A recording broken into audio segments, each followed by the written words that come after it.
Welcome to GNR news. ముందుగా headlines. మీడియాతో మాట్లాడుతున్న బీఆర్ఎస్ వర్కింగ్ ప్రెసిడెంట్ కేటీఆర్.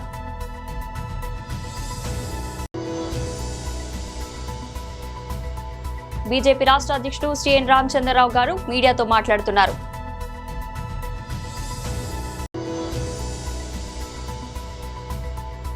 తాడేపల్లిలో వైఎస్ఆర్సీపీ అధ్యక్షుడు వైఎస్ జగన్ గారి ప్రెస్ మీట్.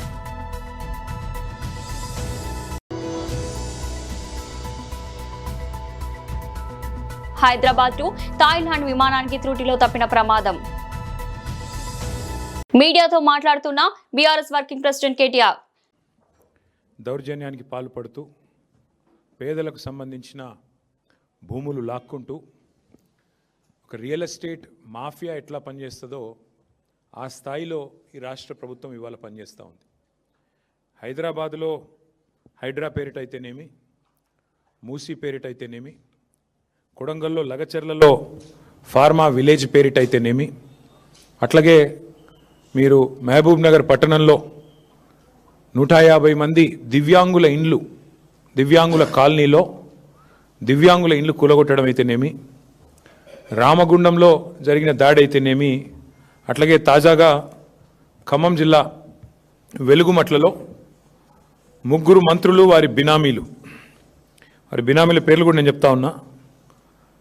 వేజెల్ల సురేష్, ముల్లా కిషోర్, దామోదర్ రావు, ఈ 3 బినామీల కోసమే మొన్న వెలుగుమట్లలో ఖమ్మం కార్పొరేషన్ పరిధిలోని వెలుగుమట్లలో 3 మంత్రుల బినామీల కోసం, వాళ్ళ రియల్ ఎస్టేట్ లాభాల కోసం, వాళ్ళ రియల్ ఎస్టేట్ వ్యాపారం కోసం 1000 మంది పేదవాళ్ళని మొన్న గూడు లేకుండా చేశారు. ఆ దారుణం జరగంగానే మేము మర్నాడే అక్కడ ఉన్నాం. వెలుగుమట్లలో పేదల ఇల్లు కూలగొట్టి కాంగ్రెస్ ప్రభుత్వం ఘోరమైన తప్పు చేసింది. ఇది దారుణం. ఒక గాజాలో ఎట్లా అయితే ఒక భీతావహమైన వాతావరణం ఉందో, శిథిలాల నడుమ ప్రజలున్నారో, ఆ పరిస్థితి వాళ్ళ వెలుగుమట్లలో మాకు కనబడుతున్నది అని చెప్పి ఆ రోజు పత్రికా మిత్రులతో చెప్పాను, అక్కడున్న ప్రజలతో కూడా చెప్పాం. ప్రభుత్వం చేసింది తప్పు అనేది ఆ రోజు ఘంటాపదంగా చెప్పాం. ఈరోజు మేము చెప్పింది 100% వాస్తవం అని తేలిపోయింది. ఎందుకు అంటే బాధితులకు పట్టాలు ఇస్తాము అని ప్రభుత్వమే ఒప్పుకొని ఇవాళ తన తప్పు తెలుసుకొని మరి సవరించుకునే దానికి ప్రయత్నిస్తున్నట్టుగా కనబడుతున్నది. వాస్తవం ఏంటి అంటే ఇవి భూదాన్ పట్టాలు. మనకి అసలు భూదాన్ కాన్సెప్ట్ ఒక్క నిమిషం మీకు చెప్పాలి. భూదాన్ అంటేనే భూదాన్ బోర్డు వచ్చిందే ఆచార్య వినోబా భావే స్ఫూర్తితో. స్వాతంత్రం వచ్చిన తొలినాళ్లలో ఎవరైతే ల్యాండ్ లార్డ్స్ ఉన్నారో, పెద్ద పెద్ద వాళ్ళు ఉన్నారో, బాగా భూమి వారి దగ్గర ఉన్న వాళ్ళు ఉన్నారో, వారందరూ కూడా పేద రైతులకు కానీ వ్యవసాయానికి, అట్లాగే ఇండ్లు లేని పేదల కోసం మరి ముందుకొచ్చి వాలంటరీగా భూదానం చేయండి, భూమిని దానం చేయండి అన్నప్పుడు వచ్చిన ఈ కాన్సెప్టే వినోబా భావే గారి స్ఫూర్తితో భూదానుద్యమం. ఆ భూదానుద్యమంలో భాగంగా ఇవాళ మన రాష్ట్రంలో మీరు చూస్తే నల్గొండ జిల్లాలో భూదాన్ పోచంపల్లి అనే ఒక ఊరు ఉంటుంది. ఆ పేరు కూడా అక్కడి నుంచి వచ్చింది. అట్లాగే మన ఉమ్మడి ఆంధ్రప్రదేశ్లో 1,00,000 ఎకరాల భూమి భూదాన్ కింద, ఆ రోజు భూదానం కింద మనం ఈ ఉద్యమ స్ఫూర్తితో 1,00,000 ఎకరాలు భూదాన్ బోర్డుకు కొంతమంది పెద్దలు వారు విరాళంగా దానంగా ఇవ్వడం జరిగింది. న్యూస్ 2 బీజేపీ రాష్ట్ర అధ్యక్షుడు శ్రీఎన్ రామచంద్రరావు గారు మీడియాతో మాట్లాడుతున్నారు. ఈరోజు తెలంగాణ స్పీకర్ గారు ఏదైతే ఫిర్యాదు గతంలో కొంతమంది ఫిరాయింపుదారుల మీద చేసినటువంటి ఒక పిటిషన్ని 10 మంది ఎమ్మెల్యేలు ఉంటే 10 మంది కూడా ఫిరాయించలేదు అనేటటువంటి తీర్పు ఏది ఇచ్చారు. ముఖ్యంగా ఈరోజు ఇచ్చిన తీర్పు ఏతుందో, ఒక వ్యక్తి ఒక పార్టీ నుంచి గెలిచి ఇంకో పార్టీలో అదే 6 నెలల లోపలే ఇంకో పార్టీలో ఎంపీగా పోటీ చేసి వేరే పార్టీతో పోటీ చేసి స్పష్టంగా ప్రజలు చూసినటువంటి ఒక మన కళ్ళ ముందు కనబడినా కూడా మరి స్పీకర్ గారు దాన్ని ఇది పార్టీ ఫిరాయింపు గారు కాదు అనేటటువంటి ఒక మాట చెప్పడం ఉందో, ఒక వ్యక్తి ఒక పార్టీలో గెలిచి ఇంకో పార్టీ క్యాండిడేట్కు ప్రచారం చేసినటువంటి ఒక స్పష్టమైనటువంటి ఒక రికార్డ్స్ ఉన్నప్పటికీ కూడా వాళ్ళిద్దరు కూడా పార్టీ ఫిరాయించలేదు అని చెప్పేసి ఏదైతే తీర్పు ఇచ్చారో ఇది ప్రజాస్వామ్య వ్యతిరేకమైన తీర్పు. ఇది ప్రజాస్వామ్యాన్ని, ప్రజల ఒక తీర్పుని అగౌరవపరిచినటువంటి తీర్పు ఇది. ఈ తీర్పు ఏది ఉందో నేను రాహుల్ గాంధీ గారిని అడుగుతున్నాను, మీ నాన్నగారే ఈ యాంటీ డిఫెక్షన్ లా తీసుకొచ్చారు. అప్పుడు 10th షెడ్యూల్లో దాన్ని యాంటీ డిఫెక్షన్ను అమెండ్మెంట్ చేసి తీసుకొచ్చారు. మరి అటువంటి మీరు రాజ్యాంగం రోజు చేతిలో పట్టుకొని తిరుగుతున్నారు జేబులు వేసుకొని. మరి అటువంటి రాజ్యాంగాన్ని మీ పార్టీ యొక్క సభ్యులు, మీ పార్టీకి సంబంధించిన గవర్నమెంట్లో స్పీకర్ ఈ తీర్పుని మీరేం చేస్తారు? నేను మిమ్మల్నే సూటిగా అడుగుతున్నాను. అయితే ఇది ఏ రాజ్యాంగం అయితే మీరు పట్టుకొని తిరుగుతున్నారో దాన్ని అగౌరవపరిచినట్టు కదా. ఇది ప్రజాస్వామ్యాన్ని, రాజ్యాంగాన్ని, ప్రజా తీర్పుని కూడా అగౌరవపరిచినటువంటి తీర్పుగా ఈరోజు భారతీయ జనతా పార్టీ భావిస్తూ ఉన్నది. తాడేపల్లిలో వైఎస్ఆర్సీపీ అధ్యక్షులు వైఎస్ జగన్ గారి press meet. Majority of the time అయిపోయిన పరిస్థితుల్లో ఆ బడ్జెట్ కూడా ఆయన ప్రవేశపెట్టిన తర్వాత అసెంబ్లీ సమావేశాలు కూడా దాదాపుగా 16 రోజులు దీని మీద చర్చ జరిగిన పిమ్మట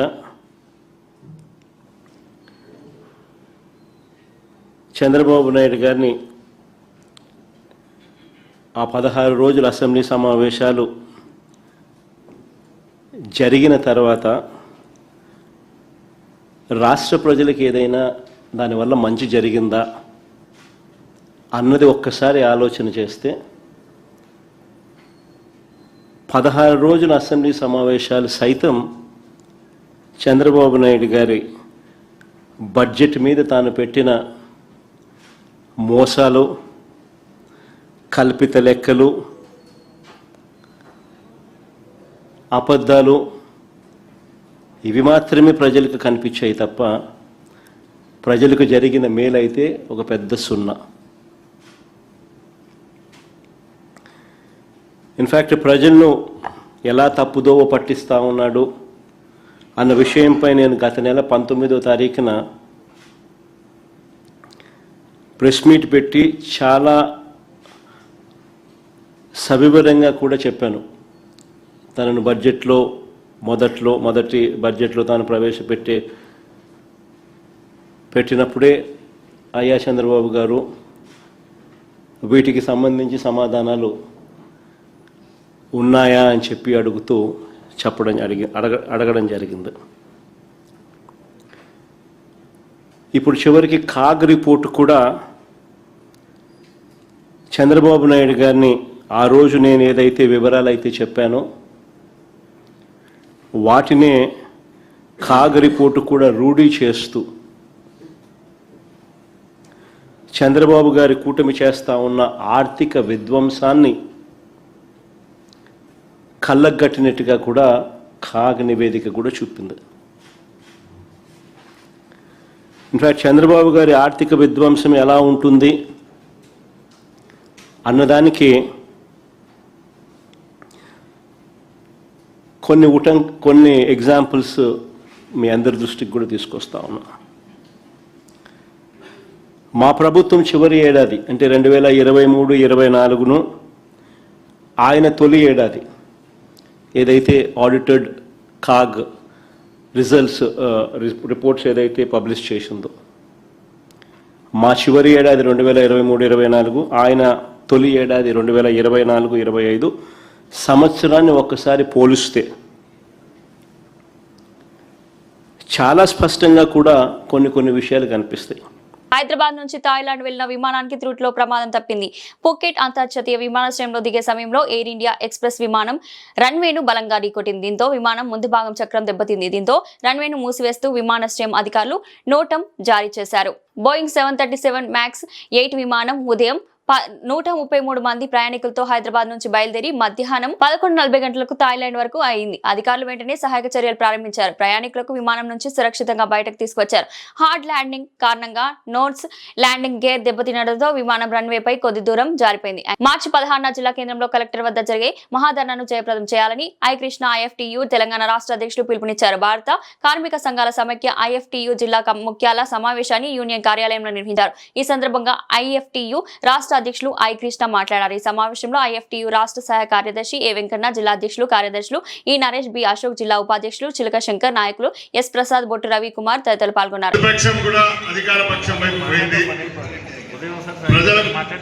ప్రజల గురించి మాట్లాడే నాదుడు ఒక్కడు కూడా లేడు. మొత్తం ఠేకేదారులు అయిపోయారు, భూ కబ్జాదారులు అయిపోయారు. ఎక్కడ జాగా కనబడితే అక్కడ కబ్జా చేసుకుందామని ఆలోచనతో ఉన్నారు. అది ఒకటే కాదు, దేశం మన రాష్ట్రంలో ఉన్న సంపదలను కూడా దోచుకోవడానికి కంకణం కట్టుకున్నారు. మంత్రులను మొదలుపెట్టి బుట్టి లీడర్ల దాకా కూడా అదే పట్టుకుంటుంది. అందులో భాగంగానే నిన్న భూ పోరాటం, వాళ్ళ ప్లాట్ ఇవ్వాలని కొట్లాట కోసం కవితక్క గారు పోతే, మొన్ననే ప్రపంచ మహిళా కార్మిక దినోత్సవం, తెల్లవారే మహిళా, ఆ రోజు పెద్ద పెద్ద డైలాగులు కొట్టారు అందరూ. ముఖ్యమంత్రి నుండి మొదలుపెట్టి మంత్రులందరూ కూడా మహిళలకు ఇట్లా చేద్దాం, మహిళలకు అట్లా చేద్దాం అన్నారు. ఒక మహిళా నాయకురాలని ఉద్యమాన్ని ఓర్వలేక తెల్లవారే మగ పోలీసులతో అరెస్ట్ చేయడం ఇది చాలా చట్ట విరుద్ధం. ఇది మనం సహించడానికి మహిళలందరూ ఉద్యమించవలసిన అవసరం ఉంది. మహిళలకు జాగృతి హెచ్ఎంఎస్ అండగా ఉంటుందని ఈ సభాముఖంగానే తెలియపరుస్తుంది. అందరూ అనుకున్నారు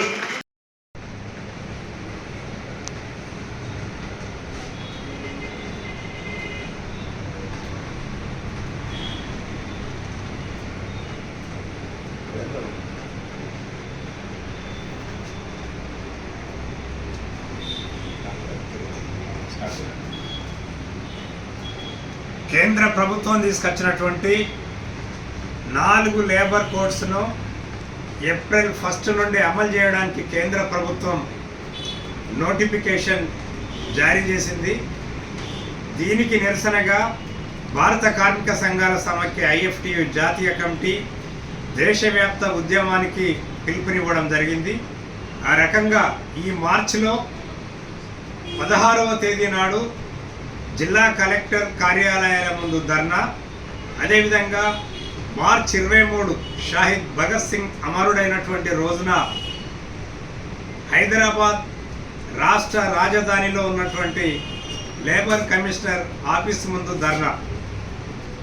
ఈ 2 కార్యక్రమాల్ని కూడా కార్మిక వర్గం పెద్ద ఎత్తున పాల్గొని విజయవంతం చేయాలి. గత 4 సంవత్సరాల నుంచి కూడా 4 లేబర్ కోడ్స్ ఏ రకంగా కార్మిక వర్గాన్ని కట్టుబానిసలుగా చేసి ఇవాళ కార్పొరేట్ శక్తులు ఇవాళ ఉరితాళ్ళు పేరి కార్మిక వర్గాన్ని తమ ఆధీనంలో ఉంచడానికి చేస్తున్నటువంటి ప్రయత్నాల్ని వ్యతిరేకిస్తూ వస్తున్నాయి ఉద్యమాలన్నీ కూడా. కానీ కేంద్రంలో ఉన్నటువంటి భారతీయ జనతా పార్టీ నరేంద్ర మోడీ ప్రభుత్వం ఏమాత్రం కూడా లెక్క చేయకుండా కార్మిక సంఘాల విజ్ఞప్తిని, కార్మిక సంఘాల మనోభావాల్ని, కార్మిక సంఘ ఉద్యమాల్ని కూడా లెక్క చేయకుండా నిర్దాక్షిణ్యంగా ఏప్రిల్ 1 నుండి అమలు చేయడానికి పూనుకున్నాడు. దీన్ని భారత కార్మిక వర్గం, సింగరేణి కార్మిక వర్గం తీవ్రంగా మనం వ్యతిరేకించాల్సినటువంటి సందర్భం ఇది. ఖచ్చితంగా ఈ నెల 16న పెద్దపల్లి జిల్లా కలెక్టర్ కార్యాలయం ముందు జరిగేటువంటి ధర్నాను, ఈ నెల 23వ తేదీన హైదరాబాద్లో జరిగేటువంటి ధర్నాలో సింగరేణి గని కార్మికులు, ఎన్టీపీసీ కార్మికులు, సిమెంట్ బసంతనగర్ కార్మికులు, ఇతర అసంఘటిత కార్మికులు పెద్ద ఎత్తున పాల్గొని జయప్రదం చేయాలని ఐఎఫ్టియు జిల్లా కమిటీగా పిలుపునిస్తున్నాం. ఆమ్ ఆద్మీ పార్టీ తెలంగాణ శాఖ ఈ రోజు అంబేద్కర్ సర్కిల్ వద్ద నిరసన కార్యక్రమాన్ని ఏర్పాటు చేయడం జరిగింది. ఈ కార్యక్రమంలో కేంద్ర ప్రభుత్వం పెంచిన గ్యాస్ ధరలపైన మహిళలు పెద్ద ఎత్తున నిరసన తెలియజేశారు. మోడీకి గాజులు తొడిగి చీరకట్టి వినూత్న నిరసనకు దిగారు. రాష్ట్ర కన్వీనర్ హేమో జిల్లోజు మాట్లాడుతూ కేంద్ర ప్రభుత్వం గ్యాస్ సిలిండర్ ధరను నిరంతరం పెంచుతూ సామాన్య ప్రజల జీవనాన్ని భారంగా మార్చిందని తీవ్రంగా విమర్శించారు. ఒకప్పుడు 400 నుండి 500 ఉన్న గ్యాస్ సిలిండర్ ధరలు ఇప్పుడు 1000 దాటడం చాలా దురదృష్టకరమని అన్నారు. అంతర్జాతీయ మార్కెట్లో క్రూడ్ ఆయిల్ ధరలు తగ్గినా ఆ ప్రయోజనం ప్రజలకు అందకుండా కేంద్ర ప్రభుత్వం నిర్లక్ష్యంగా వ్యవహరిస్తుందని ఆగ్రహం వ్యక్తం చేశారు. రాష్ట్ర వర్కింగ్ కన్వీనర్ బుర్రా రామగౌడ్ మాట్లాడుతూ తెలంగాణ రాష్ట్ర ప్రభుత్వం కూడా ఈ విషయంలో ప్రజలకు ఉపశమనం కలిగించే చర్యలు తీసుకోవడంలో విఫలమైందని పేర్కొన్నారు. ఇతర రాష్ట్రాల గ్యాస్ సిలిండర్లపై సబ్సిడీలు అందిస్తున్నప్పటికీ తెలంగాణలో అలాంటి చర్యలు కనిపించకపోవడం బాధాకరమని అన్నారు.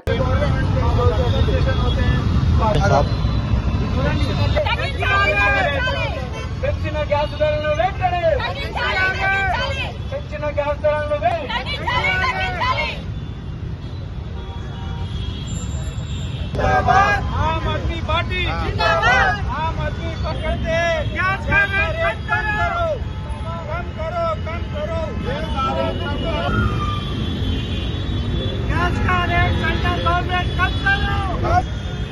పెంచిన గ్యాస్ ధరలను వెంటనే పెంచిన గ్యాస్ ధరలను వెంటనే పెంచిన గ్యాస్ ధరలను వెంటనే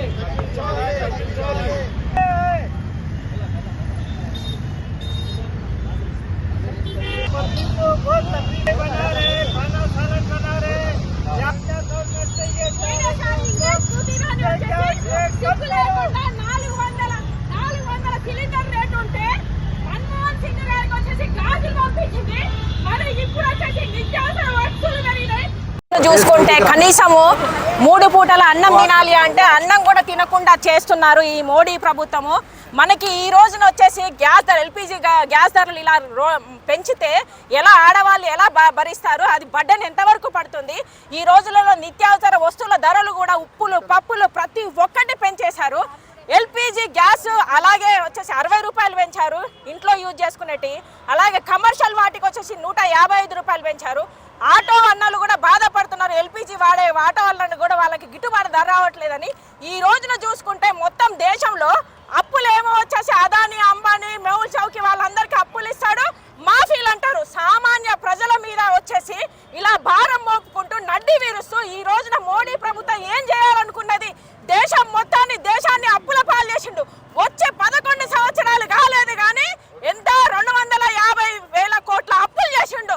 ఆ ప్రభుత్వం ఉన్నప్పుడు దగ్గర మనకి ఎన్ని 60,000 కోట్ల అప్పులు ఉంటే 11 సంవత్సరాలు అంటే వాళ్ళు 50 సంవత్సరాలలో వచ్చేసి 65,00,000 కోట్ల అప్పులు చేస్తే వీళ్ళు వచ్చి రాగానే 11 సంవత్సరాలు మరి డెవలప్ ఏమైనా అయిందా అంటే అటు కూడా కాలేదు. ఎంతసేపు వచ్చేసి అచ్చేదిని అంటాడు, సచ్చేదని తీసుకొచ్చాడు. మనందరూ సామాలు ఇప్పుడు వచ్చేసి అంత టైపులో ఉన్నది. నిత్యావసర వస్తువులు తట్టుకోలేక ధరలు తట్టుకోలేక ఒక్క పూట తినాలంటేనే కష్టంగా ఉన్నది. అలాంటి టైపులో ఉన్నది ఇప్పుడు రాష్ట్రంలో వచ్చేసి దేశంలో పరిస్థితి ఈ విధంగా ఉన్నది. ఇప్పుడు మనం ఏం చేయాలి? ఇంత బడ్డన్ పడితే ఎవరిని అడగాలి? మాఫీ చేయమని చెప్పేసి ఎవరిని అడిగిండు? ఎవడు అప్పులు ఇవ్వమన్నాడు? ఆయన మోడీని వచ్చేసి వాళ్ళకి అప్పులు ఎందుకు ఇచ్చాడు? ఎవరన్నా అడిగాడా? అప్పులు ఇచ్చేటప్పుడు ప్రజలను అడుగుతున్నాడా? అలాగే వచ్చేసి మళ్ళీ మాఫీ చేసేటప్పుడు ఏమన్నా అడుగుతున్నా అంటే ఓన్లీ బడా బాబుల కోసమే ఈ బీజేపీ ప్రభుత్వం మోడీ గారు ఉన్నారు తప్ప సామాన్య ప్రజలకు అసలుకి న్యాయం చేసే విధంగా లేడు. ఈ రోజు చాలా బాధాకరం. మా పార్టీకి చెందిన వ్యక్తికి ప్రాణం మీదకి వచ్చింది. నూర్ బాషా అనే వ్యక్తి 6వ రోడ్లో నివాసం ఉంటున్నాడు. వారి అత్తగారు ఆజాద్ నగర్ లో నివాసం ఉంటున్నారు. అతను మొన్నటి రోజున ఇఫ్తార్ విందు ఏర్పాటు చేస్తున్నారు. ఆ రోజు చేసే క్రమంలో మా ఎమ్మెల్యేని పిలిచారు. మా డివిజన్ లో దాదాపు తెలుగుదేశం పార్టీకి చెందిన స్టోర్ డీలర్లు, బూత్ కన్వీనర్లు, క్లస్టర్లు, యూనిట్ కార్పొరేటర్లు అయిన మా భార్యను నన్ను అతను మమ్మల్ని పిలవలేదు. అందువల్ల ఎమ్మెల్యే పిలిస్తే వార్డులో అందరినీ కలుపుకొని పోవాలి అని అన్నారు. కానీ ఎమ్మెల్యే మాటలు వినకుండా ఎవరిని పిలవకపోగా వార్డులో ఫ్లెక్సీలు వేశాడు. అనివార్య కారణం వల్ల ఎమ్మెల్యే రాకపోయారు. ఆ మనస్తాపంతో మా మీదకు దాడికి దిగాడు. రాయల్ మధు అనే వ్యక్తితో నాకు ప్రాణహాని ఉందని చెప్పి దోమల లిక్విడ్ ఆల్ అవుట్ తాగి హాస్పిటల్లో చేరాడు. అతనికి ప్రాణాపాయం లేదు, ఆయన బాగానే ఉన్నాడు. ఈ సంఘటన మా పార్టీకి, మా ఎమ్మెల్యేకు నాకు గానీ సంబంధం లేదు. ఇదంతా కొంతమంది ముస్లిం మైనార్టీలు మేమంటే సరిపోక మాపై బురద జలాలని చూస్తున్నారని అన్నారు. నా పేరు రాయల్ మధు, నేను ఆజాద్నగర్లో నివాసం ఉంటున్నాను. నేను ఈరోజు ప్రెస్ మీట్ పెట్టడానికి మీ ముందు రావడానికి ప్రధాన కారణం ఏమంటే, ఈరోజు మాకు మా డివిజన్ చెందిన వ్యక్తికి ప్రాణం మీదకి వచ్చింది. అది మాకు చాలా బాధాకరము.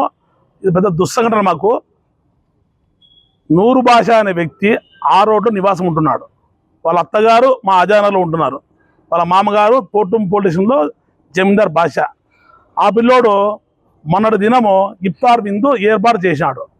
ఆ ఏర్పాటు చేసే క్రమంలో మా ఎమ్మెల్యే గారిని కూడా పిలిచారు. ఎమ్మెల్యే గారిని పిలిచారు. ఇది జరగబట్టి వారమైంది ఇఫ్తార్ విందు పెట్టాలని. ఎమ్మెల్యే గారు ఊళ్ళో లేకపోతే ఆ డేట్ కోసం వెయిట్ చేస్తూ ఉన్నాడు. అందరినీ పిలిచినాడు. తర్వాత మా డివిజన్లో దాదాపు అంటే తెలుగుదేశం పార్టీకి చెందినటువంటి స్టోర్ డీలర్లు కావచ్చు, బూత్ కన్వీనర్లు కావచ్చు, క్లస్టరు, కో క్లస్టరు, యూనిట్, కార్పొరేట్ మా మిస్సెస్ మమ్మల్ని ఆ పిల్లడు పిలవలేదు. అందువల్ల ఎమ్మెల్యే గారికి పిలిస్తే ఎమ్మెల్యే గారు ఏమన్నారంటే వాటిలో అందరినీ కలుపుకొని పో, అందరినీ పిలుచు అని చెప్పాడు. చెబితే ఆ పిల్లోడు పిలిచోని పెట్టేసి ఎవరిని పిలిచకపోగా వాటిలో ఫ్లెక్సీలు వేశాడు. వాళ్ళు 6 రోడ్డు చెందిన వ్యక్తి ఫోటోలు వేశాడు. తర్వాత మా దగ్గరికి వచ్చాడు. అన్న మీరంతా రావాలంటే అందరినీ పిలిచి అంటే నేను ఎవరిని పిలిచానని చెప్పాడు. సరే పిలిచకపోతే పిలిచిపోయింది, సరే మేమంతా వస్తాములే అని చెప్పి నేను ఉదయమే వాళ్ళ దగ్గరికి వెళ్ళి ఆ మున్సిపాలిటీ వర్కర్లందరినీ పిలుచుకొని పోయి ఆ ఇంటి ముందర ఆ రోడ్డు మొత్తం శుభ్రం చేపించి ఒక తెల్ల సున్నంతో మార్క్ కూడా వేయించాను. తర్వాత ఈ ఫ్లెక్సీల వల్ల పిల్లలు వాటిలో ఉండే టీడీపీ నాయకులు కాకపోతే బాధపడతా ఉంటే ఆ ఫ్లెక్సీలు తీసేయి, ఎమ్మెల్యే పోయిన తర్వాత చేసుకో, నీకు ఇంట్రెస్ట్ ఉంటే అని చెబితే ఆ పిల్లోడు నా ఇష్టము నువ్వు నాకు చెప్పేకంటూ మమ్మల్ని అందరూ ఇష్టం వచ్చి తిట్టాడు. మమ్మల్ని తిట్టిన ఆటలు మాతో ఉన్నాక మేము పెట్టలేకపోతున్నాం, మా మర్యాదపోతున్నాం కాబట్టి.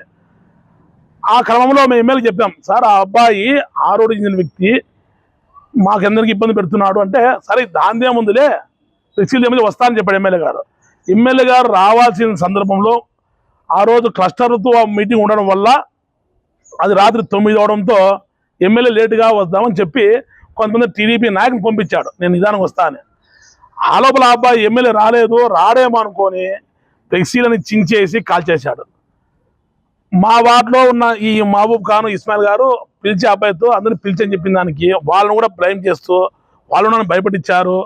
రాయలమోది అనే వ్యక్తితో నా ప్రాణహాని ఉంది, నన్ను కాపాడని అంటూ ఒక గుడ్ నైట్ దోమల మందులో కొంచెం బ్లూ వాటర్ పోసుకొని మింగాడు.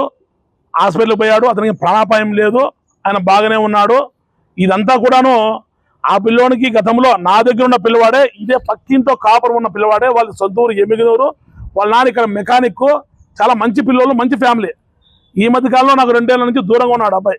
ఆ అబ్బాయి ఉన్న వాళ్ళ మిస్సెస్ ప్రేమించుకుంటే వాళ్ళ కుటుంబ సభ్యులు ఎవరు అబ్బాయికి పిల్లని ఇవ్వమంటే నేను వాళ్ళ మామతో నచ్చ చెప్పి కూడా పెళ్లి దాంట్లో నా వంతు పాత కూడా సహాయ సహకారం అందించాను.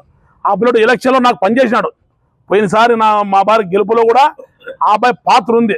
అందుకు ఆ రోజు ఎలక్షన్లో ఎవరైతే నాకు సహాయం చేశారో వాళ్ళందరినీ కూడా నేను టూర్ పిలుచుకుపోయాను. ఒక ఫ్లైట్ బుక్ చేసి అందరినీ పిలుచుకొని పోయి జరిగినది. బులెటిన్ ముగించే ముందు హెడ్లైన్స్ మరోసారి. మీడియాతో మాట్లాడుతున్న బీఆర్ఎస్ వర్కింగ్ ప్రెసిడెంట్ కేటీఆర్.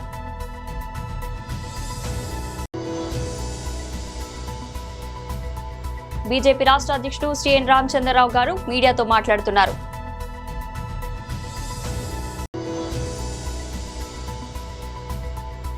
తాడేపల్లిలో వైఎస్ఆర్సీపీ అధ్యక్షుడు వైఎస్ జగన్ గారి ప్రెస్ మీట్.